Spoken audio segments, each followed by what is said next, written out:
My channel वांगशन FF. तो आइए हमारी story the angel's protective husband के नेक्स्ट पार्ट को स्टार्ट करते हैं। अगर आप मेरे चैनल में नए हो तो मेरे चैनल को सब्सक्राइब कर दीजिए, वीडियो को लाइक कीजिए और कमेंट करके मुझे ज़रूर बताइए कि आपको स्टोरी कैसी लग रही है। तो लास्ट पार्ट में देखा था कि विंग और वांग जी ने एक टेम्पल को विजिट किया था जो कि लेंस का एनिशियंट टेम्पल था, और उसके बाद उन्होंने रात जंगल में ही बिताई थी क्योंकि बारिश की वजह से वो जंगल से निकल ही नहीं पाए। और सुबह होते ही वांग जी विंग को वहाँ से लेकर आ चुका था। अब देखते हैं आगे।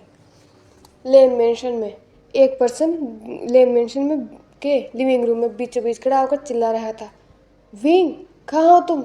बेबी तुम कहाँ हो? प्लीज़ मेरे सामने आओ। तुम लोगों ने मेरे भाई को कहाँ रखा है? उसे बाहर निकालो। ये जियांग चेंग था, सॉरी ये वी चेंग था। और वी चेंग की ऐसी आवाज़ सुनकर लेंस जो अपने अपने रेस्पेक्टिव रूम में थे सारे बाहर आते हैं। Mr and Mrs Len Shichen and Jiang and Hao Shuan या शुएंग या शाओ शिनचेन जो भी वहीं थे वो भी नीचे आ चुके थे और सभी लोग वी चेंग को देख रहे थे। हालांकि मिस्टर लेनी एंड लेन शिचेन चेंग को पहचान गए थे क्योंकि चेंग एक बड़ा बिजनेसमैन है, तो उसे पहचानना कोई बड़ी बात नहीं है। इसीलिए लेन शिचेन ने नीचे आते हुए पूछा, मिस्टर वी क्या हुआ? आप इतनी ज़ोर से क्यों चिल्ला रहे हैं? और लेन शिचेन की आवाज़ सुनकर जियांग वी चेंग ने लेन शिचेन की तरफ देखा और कहा, मैं क्यों चिल्ला रहा हूँ? मेरा भाई कहाँ है? विंग कहाँ है?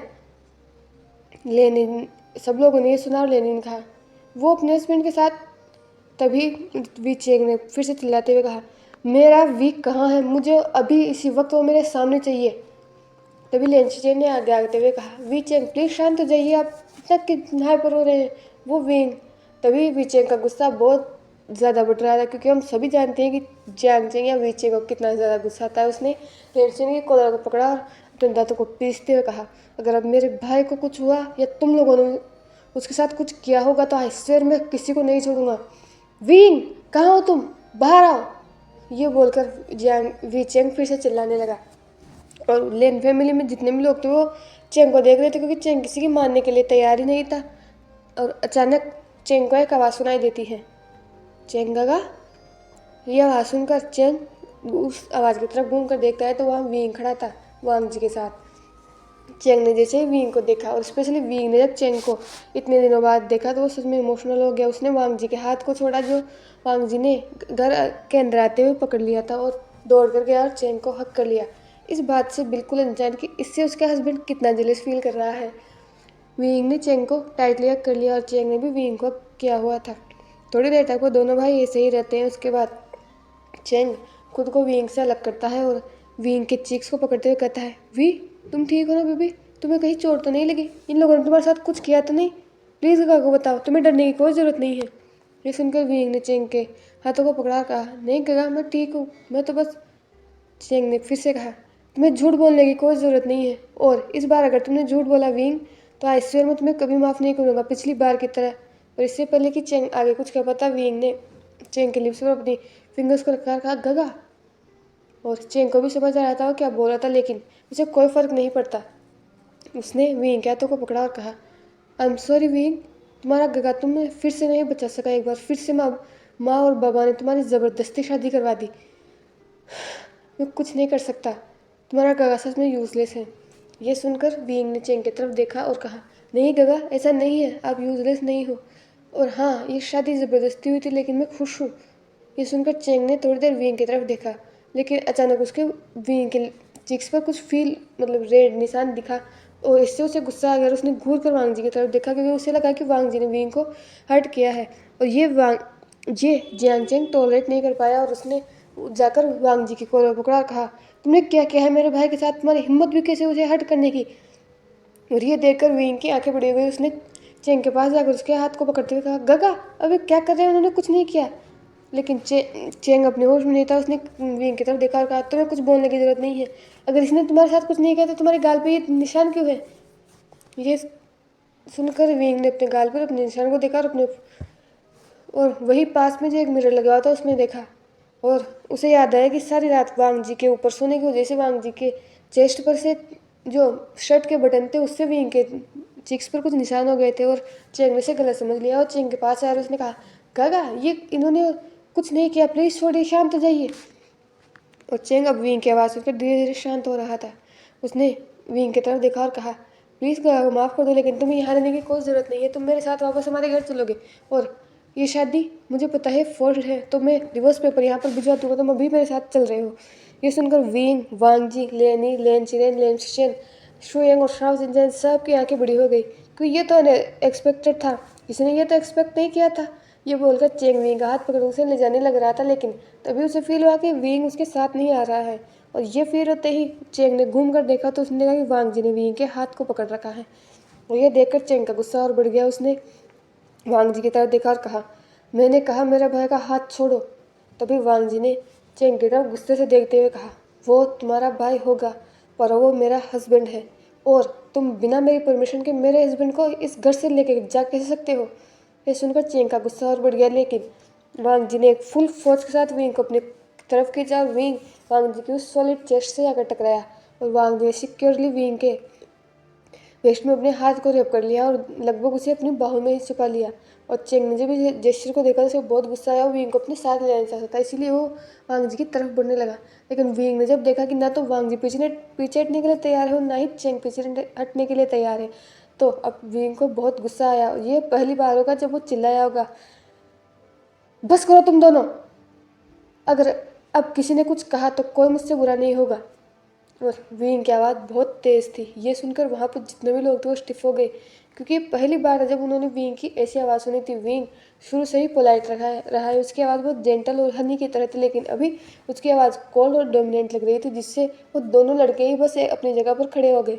विंग ने खुद को वांग से लग किया और उसकी तरफ घूर कर देखा और कहा, अगर अब मेरे कहने से पहले तुम बोले तो आई स्वेयर मैं सच में ऐसे चला जाऊंगा। ये सुनकर वांग जी बोलना तो चाहता था, लेकिन विंग ने मना कर दिया था, इसीलिए उसने कुछ नहीं कहा। और फिर उसने चेंग की तरफ देखा। चेंग की तरफ देखते ही उसके एक्सप्रेशन सॉफ्ट हो गए।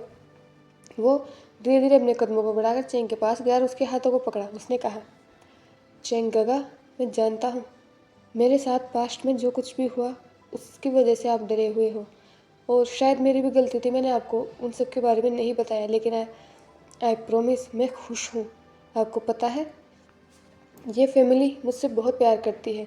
ये जानने के बाद भी कि मेरी असलियत क्या है, ये जानने के बाद मेरी ये सच्चाई जानने के बाद हम मेरे पेरेंट्स खुद मुझसे रिस्पेक्ट फील करते थे, वो मुझसे नफरत करते थे का, लेकिन इन्होंने मुझसे नफरत नहीं की। ये मुझसे अभी भी प्यार करते हैं और माँ और बाबा से ज़्यादा प्यार करते हैं। मैं जानता हूँ ये कहना अच्छा तो नहीं है, लेकिन ई मोम ने लेनी मोम ने मुझे हमारी रियल मोम से भी ज़्यादा प्यार करती है। वो मेरा बहुत अच्छे से ख्याल रखती है का। और रही बात डैड की, तो आपको पता है डैड ने क्या कहा। उन्होंने कहा है कि ये मेरा एडमिशन एक बहुत अच्छी यूनिवर्सिटी में करवाएंगे, जहाँ से मुझे डिग्री मिलेगी और फ्यूचर में मैं अपना फ्यूचर बना सकता हूँ।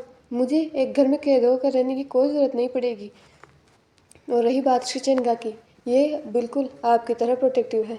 ये मुझसे आप एक बड़े भाई की तरह प्यार करते हैं। जितना प्रोटेक्टिव आप मेरे लिए हैं उतना ही शिचेनगा है। और शाओशिनचेनगा और शुएंगा ये दोनों भी बिल्कुल मेरे बड़े भाइयों की तरह हैं। ये बोलकर उसने चेंग की तरफ देखा। मैं खुश हूँगा, और ये अब की बार मैं दिल से बोल रहा हूँ। मुझे किसी ने, भले ही ये शादी फोर्स हुई हो, माँ और बाबा ने मेरे साथ फोर्स किया हो, लेकिन मैं खुश हूँ कि पहली बार माँ और बाबा ने मेरे लिए कुछ ऐसा काम किया है जिसे मैं खुश हूँ, मैं हैप्पी हूँ। ये फैमिली मुझसे बहुत प्यार करती है। और रही बात मेरे हस्बैंड की, ये बोलकर उसने वांग जी की तरफ देखा, जो वहाँ किसी पाउटी बेबी की तरह पाउट करके खड़ा था, क्योंकि अभी भी उसके हस्बैंड ने उसको डांटा और अब अपने भाई से इतने प्यार से बात कर रहा है। इसका बदला तो वांग जी लेगा, यही सोचकर वो विंग की तरफ देख रहा था। और ये देखकर विंग के फेस पर एक छोटी सी स्माइल आ गई। उसने चेंग की तरफ देखा और कहा, मेरे हस्बैंड मुझसे बहुत प्यार करते हैं, मैंने देखा है उनकी आंखों में, और मैं भी उनके साथ कंफर्टेबल हूँ। आपको आपके आइन की अब चिंता करने की कोई ज़रूरत नहीं है। उसे वो फैमिली मिल चुकी है जिसे वो हमेशा से ड्रीम देखता था, और आप अब आपके आइन से फ्री हो सकते हैं। अब आपको आपकी लाइफ पर फोकस करना चाहिए। ये सुनकर चेंग की आंखें नम हो जाती है, क्योंकि विंग सच में बिल्कुल किसी बड़े पर्सन की तरह बातें कर रहा था। उसका विंग सच में बड़ा हो चुका है। यही सोचकर उसने विंग को हक कर लिया और कहा, अगर तुम कह रहे हो तो मैं मान रहा हूँ विंग, लेकिन अगर मुझे फिर से पता चला कि इनमें से किसी ने भी तुम्हें हर्ट किया तो मुझसे बुरा कोई नहीं होगा। याद रखना, तुम्हारा गगा अभी भी तुम्हारे साथ है। तुम्हें कभी भी ये ज़रूरत महसूस हो कि तुम्हें मेरे पास आना है, मुझसे कुछ कहना है, तो तुम्हें हेजिटेट करने की कोई ज़रूरत नहीं है। तुम्हारा जब मन करेगा तुम मेरे पास आ सकते हो। मेरे दिल और हमारे घर के दरवाजे हमारे लिए हमेशा तुम्हारे लिए खुले हैं। और माँ और बाबा की चिंता तुम मत करो, उन्हें मैं देख लूँगा। ये सुनकर वेंग की आंखों में आंसू आ जाते हैं। वो भी अपने भाई को टाइटली हग कर लेता है। बचपन से एक चेंगे तो जो उसे समझता है, जो उसकी भावनाओं की कदर करता है, जो उसकी रिस्पेक्ट करता है। तो अभी ये देखते हैं कि चेंग को कैसे पता चला। लगभग पिछले एक हफ्ते से चेंग अपनी मीटिंग में बहुत बिजी था, लेकिन एक हफ्ते बाद जब वो थोड़ा फ्री हुआ तो उसने सोचा कि उसे विंग को कॉल करना चाहिए, क्योंकि वो जानता है कि विंग को उस घर में ख्याल रखने के लिए कोई नहीं है। लेकिन जब उन्होंने विंग को कॉल किया तो किसी ने कॉल उठाया नहीं, बल्कि विंग का कॉल स्विच ऑफ आ रहा था। उसने 2 या 3 बार कॉल किया, लेकिन फिर भी जब कोई रिस्पॉन्स नहीं आया तो उसे टेंशन होने लगी। इसलिए उसने चाइना कॉल किया और अपने असिस्टेंट, जिस पर वो भरोसा कर सकता था, उसने उससे विंग के बारे में पता लगाने के लिए कहा। और उस असिस्टेंट ने जो पता लगाया, ये सुनकर चेंग शॉक था। उस असिस्टेंट ने बताया कि विंग की शादी हो चुकी है बिजनेसमैन लेन वांग जी के साथ। और चेंग बहुत अच्छी तरह से जानता था कि विंग का फ़ोन क्यों नहीं मिल रहा है, क्योंकि वो समझ चुका था कि अगर विंग का फ़ोन उसके पास होता तो वो उसको कॉल कर देता, और इसीलिए उसकी फैमिली वालों ने उससे फ़ोन छीन लिया होगा।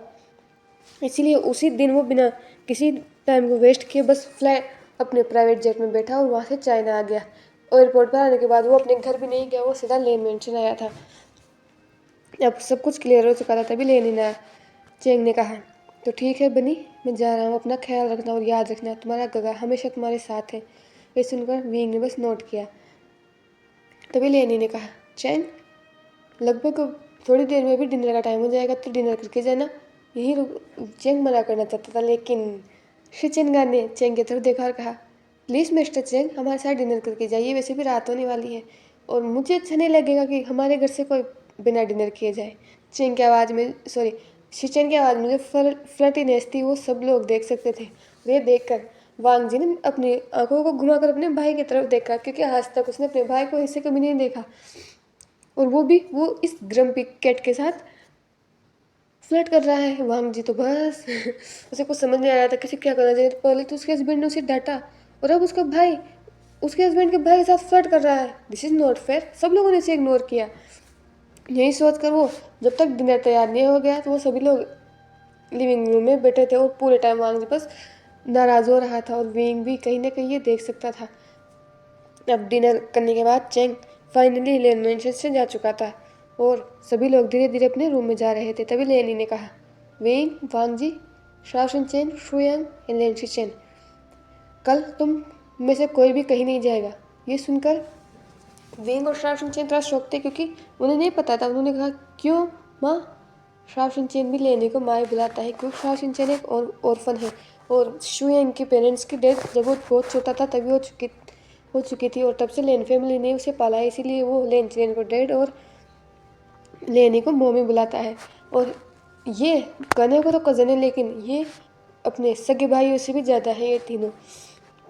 लेनी ने कहा, वांगजी और विंग की शादी ऐसे हालातों में हुई थी कि हम ज़्यादा हमारे बिजनेस पार्टनर और फैमिली फ्रेंड्स को नहीं बुला पाए। इसलिए कल एक पार्टी होगी जिसमें बहुत बड़े बड़े बिजनेसमैन और हमारे रिलेटिव्स आएंगे जो विंग से मिलना चाहते हैं। तो क्या कह सकते हैं, इनकी शादी का रिसेप्शन होगा, इसीलिए कल कोई कहीं नहीं जाएगा।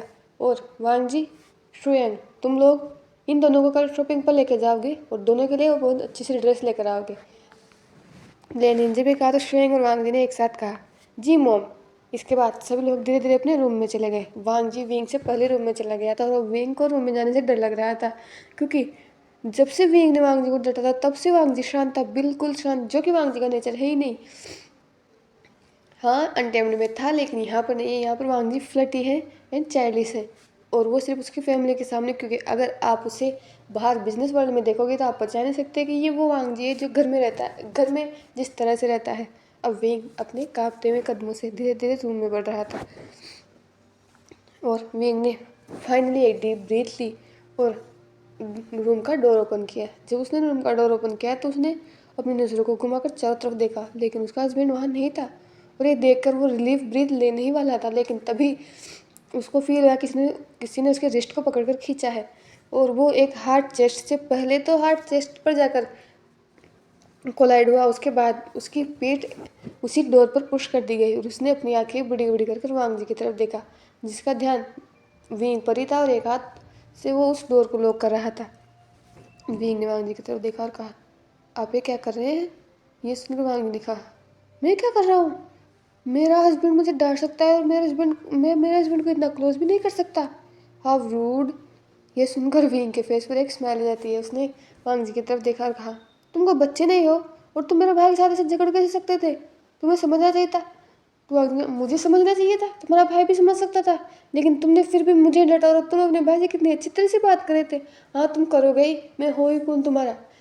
ये सुनकर विंग ने वांग जी की तरफ देखा और कहा, आप बिल्कुल चाइल्डिश एक्ट नहीं कर रहे। वांग जी ने पाउट करते हुए कहा, और किसने कहा कि मैं बड़ा हूँ? तो विंग ने मुस्कुरा देखा, ओह क्यूट बेबी। और ये पहली बार था जब विंग वांग जी से इस तरह से बात कर रहा था, क्योंकि वो राइड विंग और वांग जी के लिए सिर्फ राइड नहीं थी। इस बीच वो दोनों एक दूसरे के लिए बहुत ओपन अप हो गए थे। विंग जो हमेशा से इंट्रोवर्ट रहा है, वो वांग जी के साथ एक कंफर्ट फील करता है और वो जानता है कि वो वांग जी से कुछ भी कहे, वांग जी उसे कुछ कहेगा नहीं, क्योंकि विंग भी जानता है कि वो ऐसा कुछ तो नहीं कहेगा जिससे वांग जी ऑफेंडेड हो। वांग जी बस विंग की तरफ देखकर एक स्माइल कर रहा था। उसने विंग के वेस्ट में हाथ डाला और अपने क्लोज किया और बिल्कुल उसके लिप्स के क्लोज आते हुए कहा, अब मेरे हस्बैंड ने मुझे डांटा तो मेरे हस्बैंड को पनिशमेंट तो मिलनी चाहिए, क्यों विंग? वो सुनकर विंग की आंखें बड़ी हो गई। उसने वांग जी की तरफ देखा और कहा, कौन सी पनिशमेंट? ये सुनकर वांग जी के फेस पर एक डेविल सा स्मिक आ गया। उसने विंग के लिप्स को बस क्लेम कर लिया और वो किस शुरू से ही रफ था। पहले तो विंग शॉक हुआ था, लेकिन फिर धीरे धीरे वो भी उस किस में मेल्ट हो गया और वांग जी को किस करने लगा। धीरे धीरे किस करते हुए वो दोनों ही बेड की तरफ आ रहे थे और वांग जी विंग के शर्ट के बटन्स को ओपन कर रहा था। अब वो बिल्कुल बेड पर आ चुके थे। वांग जी ने किस को ब्रेक किया और विंग को बेड पर पुश कर दिया और उसके ऊपर आ गया। विंग ने वांग जी की तरफ देखा और कहा, तुम्हें क्या कर रहे हो? तो वांग जी ने कहा, ये तुम्हारी पनिशमेंट है अपने हस्बैंड को डांटने की, उसको इग्नोर करने की, तो अपनी पनिशमेंट दो। ये बोलकर वो उसके लिप्स को फिर से क्लेम कर लेता है और किस करने लगता है और विंग भी धीरे धीरे उस किस में बेल्ट हो रहा था। उसके हाथ वांग जी के बालों में थे। धीरे धीरे वो किस इंटेंस और पैशनेट होता जा रहा था। वांग जी को जब लगा कि विंग आउट ऑफ ब्रीथ हो रहा है तो उसने विंग के लिप्स को छोड़ा, उसकी नेक पर किस करने लगा। वो उसकी नेक पर ही किस दे रहा था, बाइट कर रहा था और विंग बस मौन कर रहा था। वो वांग जी के नाम से बस मौन किया जा रहा था और जिससे वांग जी और ज़्यादा एक्साइटेड हो रहा था। लेकिन जैसे ही वांग जी विंग के शर्ट के बटन्स को खोलने वाला था, विंग ने वांग जी के हाथों को पकड़ लिया और ये देखकर वांग जी ने विंग की तरफ देखा और कहा, क्या? तो विंग ने वांग जी की तरफ देखा। उसके ईयर्स पिंक्स थे, क्योंकि अभी जो वो करने जा रहा था वो थोड़ा सा डर था। उसने कहा, "हम्म, आ, आप क्या करना चाहते हैं?" ये सुनकर वांग जी ने कहा, तुम अच्छी तरह से समझ रहे हो कि मैं क्या करना चाहता हूँ। और फिर भी अगर तुम सुनना चाहते हो तो सुनो, मैं हमारी मैरिज को कंसुमेट करना चाहता हूँ और कुछ। ये सुनकर विंग के ईयर्स पिंक हो गए। उसने वांग जी के फेस को अपने दोनों हाथों में लिया और कहा, मुझे कोई प्रॉब्लम नहीं है, लेकिन कल हमारे घर में पार्टी है ना?" तो वांग जी ने कहा, हाँ। तो विंग ने कहा, और आपको मुझे पनिशमेंट देनी है? वांग जी ने फिर से कहा, हाँ। तो मैं नहीं चाहता कि कल मैं आपके रिलेटिव्स के सामने लंगड़ाते हुए चलूँ। ये सुनकर वांग जी शॉक हो गया। उसकी आंखें बड़ी होकर उसने विंग की तरफ देखा, क्योंकि ये अनएक्सपेक्टेड था विंग के माउथ से सुनना। वांग जी ने थोड़ी देर विंग की तरफ देखा और फिर उसके फेस पर एक स्माइल आ गई। वहीं बेड पर लेट गया और उसने विंग को हक कर लिया। उसने कहा, तो आज तो तुम बच गए, लेकिन कल पार्टी के बाद याद रखना, मैं तुम्हें नहीं छोड़ने वाला। ये सुनकर विंग ने कुछ नहीं किया। वो थोड़ा सा उठा और उसने वांग जी के लिप्स पर एक पेक किया और फिर से अपने सर को वांग जी की चेस्ट पर रख लिया और उसकी हार्ट बीट को सुनने लगा। थोड़ी देर तक उस रूम में बस साइलेंस हो गया। कोई कुछ नहीं बोल रहा था, बस उन दोनों की भारी सांसों की आवाज़ें वहाँ थी। तभी अचानक वांग जी ने विंग से पूछा, विंग, क्या तुम्हारी पहले भी शादी हो चुकी है? और ये सुनते ही विंग की पूरी बॉडी स्टिफ हो गई। उसके हाथ पैर ठंडे हो गए और वो कांपने लगा। और वांग जी भी फील कर सकता था। उसने विंग को और सिक्योरली कर लिया और कहा, तुम्हें डरने की कोई ज़रूरत नहीं है, मैं सिर्फ जानना चाहता हूँ ये सुनकर विंग ने बस कहा। वांग जी ने फिर तू अगर तुम्हारी शादी पहले पहले भी तुम्हारी शादी फोर्स्ड हुई थी? ये सुनकर विंग ने फिर से बस कहा। और शादी टूटने का कारण? पर इसके आगे शायद विंग कुछ बोलना नहीं चाहता था क्योंकि उसकी पूरी बॉडी कांप रही थी, इसीलिए वांग जी ने उसे ज़्यादा प्रेशराइज नहीं किया और उसने कहा, ठीक है, तुम अगर नहीं बताना चाहते तो मैं तुम्हें फोर्स नहीं करूँगा, लेकिन एक बात हमेशा याद रखना विंग, अब तुम सिर्फ मेरे हो और मुझे ये बिल्कुल बर्दाश्त नहीं होगा कि अगर कोई तुम्हें उस नज़र से देखे। मुझे कोई फ़र्क नहीं पड़ता कि तुम्हारा पास्ट क्या था, लेकिन अब तुम्हारा प्रेजेंट और फ्यूचर मैं हूँ। तो जब भी तुम मुझे बताने में कंफर्टेबल हो तो तुम बता सकते हो, क्योंकि मैं जानता हूँ कि तुम्हारा पास्ट कुछ ज़्यादा अच्छा नहीं रहा। ये बोलकर वो विंग की पीठ पर अपने हाथों को सहलाता है, वहाँ जहाँ विंग के निशानों को उसने कल रात उस कार में देखा था। और ये वांग जी के हाथ को अपनी बॉडी पर फील करते ही विंग की पूरी बॉडी जैसे शिवर कर जाती है। और उसने सोचा कि क्या इसने देख लिया कि मेरी बॉडी पर वो निशान है? फिर विंग ने इस थॉट को हटाते हुए कहा, नहीं नहीं, ये कैसे देख सकते हैं? मैंने तो इनके सामने कभी भी। उसने डीप ब्रीथ ली और बस शांत हो गए। और उसके बाद वो दोनों ही अपनी अपनी ड्रीम लैंड में खो गए। अब नेक्स्ट मॉर्निंग हो चुकी थी, जैसा कि लेनी ने कहा था। पहले शुएंग और वांग जी वेंग और शाओ चेन को शॉपिंग कराने गए थे और दोनों के लिए एक ब्यूटीफुल कपल सूट दोनों कपल ही लेके आए थे। और उसके बाद अब धीरे धीरे शाम हो चुकी थी। पूरा लेन मेंशन डेकोरेटेड था और बहुत ही ब्यूटीफुली डेकोरेटेड था।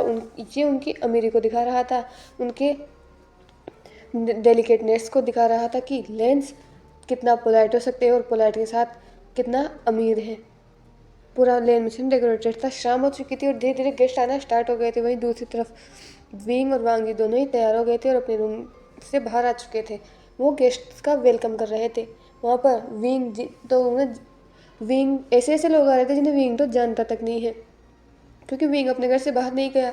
उसमें वी फैमिली भी आई थी और जियांग चेंग भी आया था। मिस्टर एंड मिसेस वी भी आए थे। विंग ने जब अपनी फैमिली को देखा तो उसके फेस पर एक स्माइल आ गई। वो जानता है कि उसके पेरेंट्स तो उससे ज़्यादा प्यार नहीं करते, पर लेकिन उसके गागा उससे बहुत प्यार करते हैं। इसलिए सबसे पहले उसने वी चेंग को हक करने का काम किया। और वी चेंग ने विंग को जब खुश देखा तो उसके फेस पे भी एक खुशी आ गई, क्योंकि उसका विंग बहुत ही डिफ़िकल्टीज से गुजरा है। और अगर विंग खुश है तो वो भी खुश है। जैसे विंग बहुत ही क्यूट और ब्यूटीफुल उस ड्रेस में लग रहा था, उसी तरह किसी को वी चेंग भी बहुत ही क्यूट और ब्यूटीफुल लग रहा था। और वो और कोई नहीं बल्कि हमारे शु चेंग थे। तो जब से जियांग चेंग पार्टी में आया था तब से बस उसे ही देख रहा था। और चेंग को भी लेकिन शु चेंग क्या है अपने ऊपर फील हो रही थी और उसे वो थोड़ा सा अनकंफर्टेबल फील कर रहा था, क्योंकि लेन चेन लिटरली उन्हें घूर रहे थे। पार्टी अब चल रही थी, सभी लोग आ रहे थे। वांग जी विंग को एक पल के लिए भी खुद से दूर नहीं कर रहा था और सभी से मिला रहा था। अब लगभग पार्टी मिडिल में पहुंच चुकी थी। तभी एक पर्सन की एंट्री उस घर में होती है और वो उस पर्सन के साथ एक और लेडीज़ थी, जो वो दोनों ही लगभग विंग और वांग जी की उम्र के ही थे। उस पर्सन ने अपनी नज़र को चारों तरफ घुमाया और उस वांग जी को स्पॉट किया जहाँ वांग जी था। उस वक्त वांग जी की पीठ उस पर्सन के पीछे थी। अब वो पर्सन धीरे धीरे वांग जी की तरफ बढ़ने लगा। जैसे ही वो वांग जी जो विंग के साथ अपने बिजनेसमैन फ्रेंड से बातें कर रहा था, तभी उसे एक आवाज़ सुनाई देती है, वांग जी। वांग जी से आवाज़ सुनता है तो वो पीछे घूमता है और सामने जिस पर्सन को देखकर वांग जी फेस पर एक स्माइल आती है। उसने कहा, वेंचाओ, तुम अब आ रहे हो? ये सुनकर वेंचाओ ने कहा, ओ आई एम सॉरी वांग जी, मैं जानता हूँ मैं लेट हूँ, लेकिन तुम जानते हो ना मेरी वाइफ को? ये बोलकर उसने अपने पास खड़ी उस लेडी की तरफ इशारा किया। ये प्रेग्नेंट और इसको मूड स्विंग्स, इसको इन टाइम पर कुछ खाना था, इसीलिए हम पहले रेस्टोरेंट में गए थे। वांग जी ने कहा, ओह। ये बोलकर उसने उन दोनों को ग्रीट किया। विंग जो अभी वांग जी के साथ था, लेकिन उसका ध्यान अभी वेंचाओ और उस लड़की पर नहीं गया था। वेंचाओ ने कहा, ओह तो तुमने भी शादी कर ली, तो तुम मुझे अपने हस्बैंड से नहीं मिलवाओगे? ये सुनकर वांग जी के फेस पर स्माइल आ गई। वो घुमा और उसने कहा, विंग जो वांग जी के ही एक बिजनेस फ्रेंड से बात कर रहा था, उसने वांग जी की तरफ देखा और जैसे उसने पूछा हो कि क्या, वांग जी ने विंग के वेस्ट में हाथ डाला और उसे घुमा लिया। उसने कहा, meet my friend Wenchao and his wife Wang Ling Jiao. Wing ने जैसे ही ये सुना और सामने वाले पर्सन को देखा, उसकी पूरी बॉडी स्टिफ हो गई। एक ठंडा पसीना उसके पूरे शरीर में दौड़ गया। और वेंचाओ ने जब विंग को देखा तो उसके फेस पर एक स्मिक आ गया। पहले तो वो शॉक था, लेकिन फिर उसके फेस पर स्मिक आ गया। उसने जानबूझकर अपने हाथ को आगे बढ़ाकर कहा, oh hello Mrs Lane, nice to meet you, आपसे मिलकर खुशी हुई। और विंग के हाथ काँप रहे थे। वो वांचाओ से हाथ नहीं मिलाना चाहता था। वेंचाओ को देखकर उसका एक बहुत ही क्रूल और पेनफुल पास्ट उसकी आंखों के सामने आ रहा था। वांग जी भी विंग की बॉडी को कांपते हुए फील कर पा रहा था।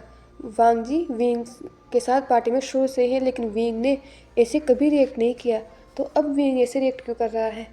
और वेंचाओ, उसने वेंचाओ की तरफ देखा और वांग लिंगजाओ ने जब विंग को देखा तो वो आगे बढ़ी और इसने विंग को हक कर लिया और कहा, ओह मिसेस लेन, आपसे मिलकर खुशी हुई, कैसी हैं आप, बहुत दिनों बाद मिले हैं हम आपसे। ये सुनकर वांग जी ने वांग लिंगजाओ की तरफ देखा और कहा, तुम लोग एक दूसरे को जानते हो। और इससे पहले वांग लिंगजाओ कुछ जवाब दे पाती विंग ने वांग जी की तरफ देखा और कहा, नहीं, मैं इन्हें नहीं जानता। ये सुनकर वांग जी ने बस नोट किया। उसके बाद वेंचाओ वांग जी से और बातें करने लगा, लेकिन वो बातें वांग जी से कर रहा था, उसकी नज़रें अभी भी विंग पर थी। और विंग को वो नज़रें खुद पर फील होते ही उसे डिस्गस्ट फील हो रहा था। इसीलिए उसने खुद को वांग जी से एक्सक्यूज़ किया और वो अपनी फैमिली की तरफ जाने लगा। लेकिन जाते जाते किसी वेटर से वो टकरा गया। वो जल्दबाजी में था और डरा हुआ था, और वो ड्रिंक उसके उस सूट पर गिर गई। उस वेटर ने विंग की तरफ देखा और पैनिक करते हुए कहा, I am sorry little master. Wing ने कहा, कोई बात नहीं, ये बोलकर वो वॉशरूम की तरफ चला गया। अब लगभग आधे घंटे बाद विंग पूरी पार्टी में कहीं भी नजर नहीं आ रहा था, और वांग जी ये बहुत देर से नोटिस कर रहा था। उसने अपनी नज़रों को घुमाकर चारों तरफ देखा। उसने पहले वी फैमिली की तरफ देखा, जहाँ चेंग बिजनेस पार्टनर के साथ बातें कर रहा था और मैडम यू लेनी और जियांगफिंग में लेनसी के साथ बातें कर रहे थे। वहीं शाओ शिनचैन और शुएंग भी अपने में ही बिजी थे, लेकिन विंग पूरी पार्टी में कहीं नहीं था। और ये देखकर वांग जी थोड़ा सा घबरा रहा था, क्योंकि वो जानता है कि विंग को क्राउडेड प्लेसेस पसंद नहीं, और ऊपर से विंग इन अपनी फैमिली के अलावा किसी को नहीं जानता। इसीलिए अब वो चारों तरफ देख रहा था। और वहीं दूसरी तरफ चेंग ने भी विंग को बहुत देर से नहीं देखा था, इसीलिए वो भी वांग जी के पास गया और उसने कहा कि विंग कहाँ है। लेकिन वांग जी ने कहा कि मुझे नहीं पता, वो बहुत देर पहले मेरे पास से गया था, लेकिन मुझे तब से नहीं दिखा। ये सुनकर चेंग भी थोड़ा घबरा गया, और ज़्यादा वो इसलिए घबराया क्योंकि उसने एक ऐसे पर्सन को पार्टी में देखा था जिसे वो अपनी लाइफ में दोबारा देखना तक नहीं चाहता था। उसे देखते ही उसका ब्लड बॉयल होता है। और अब वांग जी और चेंग दोनों ने ही ढूंढना स्टार्ट किया। वांग जी ने एक वेटर से पूछा विंग के बारे में, और लकीली ये वही वेटर था जिससे विंग टकराया था। उस वेटर ने कहा कि उसने विंग को वॉशरूम की तरफ जाते हुए देखा है, क्योंकि उसकी सूट पर ड्रिंक गिर गई थी। वांग ने नोट किया और वो वहीं वॉशरूम की तरफ जाने लगा। वो जब वॉशरूम की तरफ गया तो उसने कहा कि वो डोर लगा हुआ था। उसने उस डोर को ओपन किया, लेकिन सामने का सीन देखकर उसकी बॉडी स्टिफ हो गई और अपनी जगह पर ही जम गया, क्योंकि सामने वेंचाओ और विंग थे। वेंचाओ का हाथ विंग की वेस्ट में था और उसके वेंचाओ के लिप्स विंग के नेक पर थे। तो है बटरफ्लाइज, आज के लिए बस इतना ही। तो प्लीज़ कमेंट में बताना कि आपको ये पार्ट कैसा लगा, और आपको क्या लगता है कि वेंचाओ और विंग का रिश्ता क्या है। विंग इतना क्यों डर गया था वेंचाओ को देखकर, और अपने सामने ये सीन देखकर वांग जी क्या करेगा विंग के साथ या वेंचाओ के साथ। तो नेक्स्ट पार्ट बहुत इंटरेस्टिंग होने वाला है। तो थैंक यू फॉर वॉचिंग।